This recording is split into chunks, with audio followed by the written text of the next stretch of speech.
Thank you for your statement. I now call on representative of the African Rights Monitor. You have the floor. Mr. Chairman, ladies and gentlemen, the root cause of violence and human rights abuses, crimes can vary from one conflict to another. It may happen for historic, ethnic, religious, economic, or colonial reasons. The Somali region, also known as the Ogaden, is one of the 9 states in Ethiopia.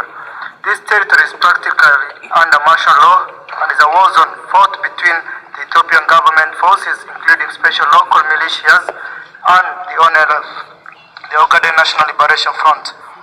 The fighting has escalated since April 2007, when the rebels attacked the Ethiopian army guarding an oil facility run by foreign companies.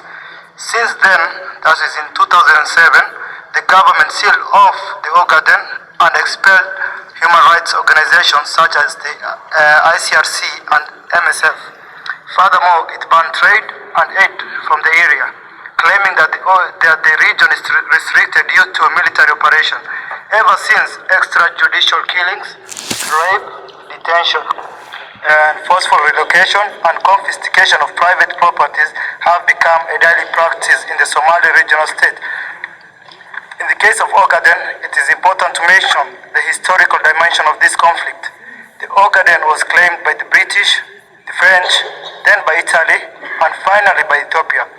Since then, successive Ethiopian governments, including the current government, have treated the Somalis as a negligible minority who have no rights whatsoever in their own land. The Somalis are marginalized and their territory used as exploration sites for oil, dividing it into 22 blocks.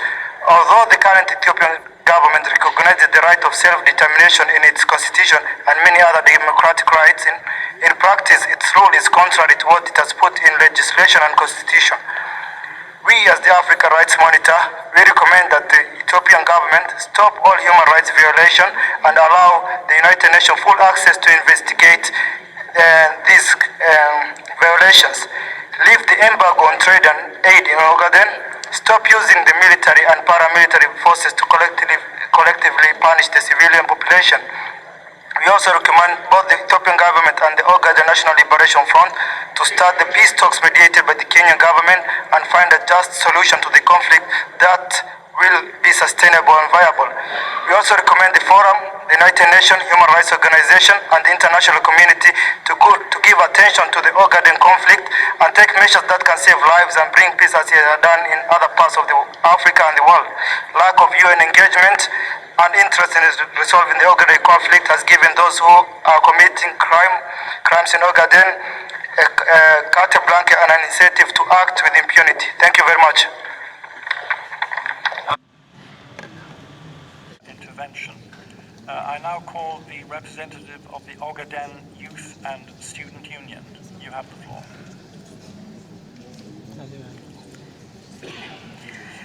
I'd like to draw this forum's attention to the bleak situation of Somalis in the Ogaden, who are one of the poorest, least educated, most persecuted, downtrodden and disenfranchised ethnic group in the state of Ethiopia. In the Ogaden, sexual violence isn't just a consequence of conflict, but rather a deliberate military strategy employed by the Ethiopian government. It is used as a systematic combat tool to dismantle the family units and displace Ogadeni civilians. Women flee from their homes as a result of alienation and exploitation, resulting in the increased fragmentation of entire communities. Women are viewed as the emblem of a community's cultural and spiritual values in the Ogaden. Thus, an attack on the female is an attack on her society. Human rights abuses of all kinds not only affect the victims, but indeed anyone affiliated with the victims. In other words, not only are women having to deal with violence inflicted upon them specifically, but they often bear the burden of dealing with family members who are also victims of Ethiopia's brutal war, an illegally imprisoned elderly mother, a missing husband, and hungry children, for instance. Women are left to raise children alone without any support when the armies murder their family members. The situation worsens, however, when armies and the militias illegally imprison women, forcing the children to either get by all by themselves or grow up in prison for as long as their mother is detained.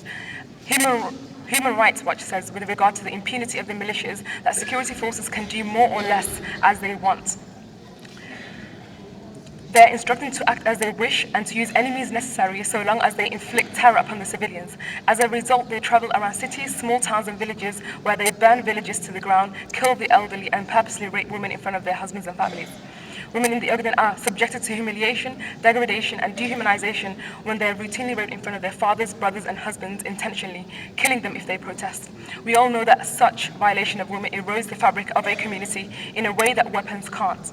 The reason behind this horrific treatment is to force them into submission and accepting Ethiopia's illegal rule by destroying their resolve to fight, create an atmosphere of fear, and to target the most vulnerable, but more importantly, to reduce the size of the population by means of ethnic cleansing.